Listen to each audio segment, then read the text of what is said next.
With me now is the Director-General of Finance and Services, Michael Coutts Trotter. Welcome.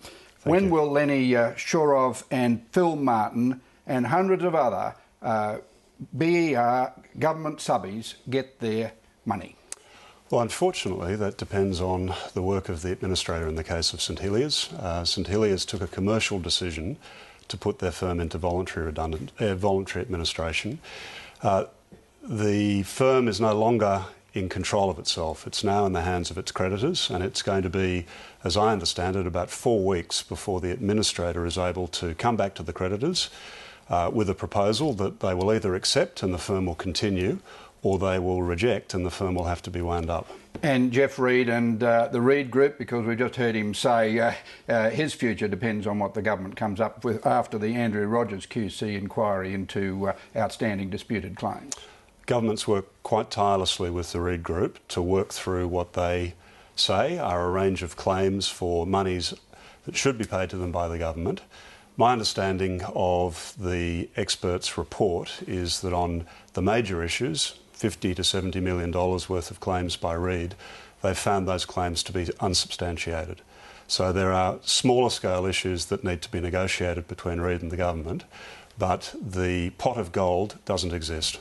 There's no comfort there, Director General, for any of the subcontractors in the Reid Group, is there?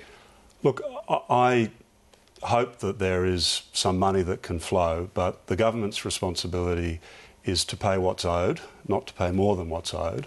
And this is unfortunately going to be a matter between Reid Group and its subcontractors. Will you advise all the outstanding subcontractors to go to the security of payments provisions that exist in current legislation? Look, the security of payments legislation is a form of prevention. It enables subcontractors to get relatively quick consideration of their claims for payment. It gets the lifeblood of the construction industry, cash flow, moving. It's no help once a firm goes into administration. So I would encourage subcontractors to make use of their entitlements under that legislation. I think this is part of the problem. There is a culture in the construction industry where subcontractors are prepared to contract into arrangements that are less helpful to them than the arrangements that are available under the legislation. They're in a competitive business.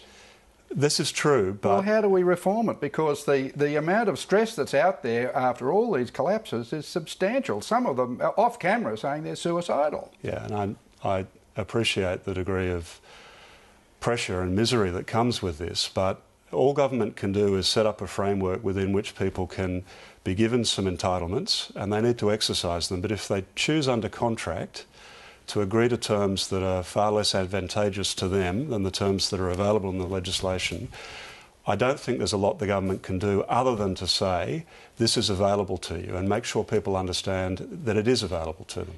Did you advise Minister Pearce to deliver that extraordinary spray against St Hilliers under parliamentary privilege? Look, I think the Minister was giving voice to a degree of frustration that the government feels and that some subcontractors feel. We want to deliver 200 homes to people who desperately need them. St Hilliers had the job of delivering them. They took a decision, a commercial decision, to put themselves into administration. Under corporate law in Australia, Director General, if a directors say we can't meet our debts as and when they fall due, we've got a duty to say we cannot trade any further. That's their duty. That's their commercial decision. Commercial decision, not duty. Described in the Financial Review as a cool commercial decision. Now, we have a responsibility to the people who are waiting for those homes. We've got a responsibility to the subcontractors who have contracts to deliver them to get the work moving. So we've decided to step in place of St Hilliers and work with their subcontractors to get this work done. Director General, thanks very much.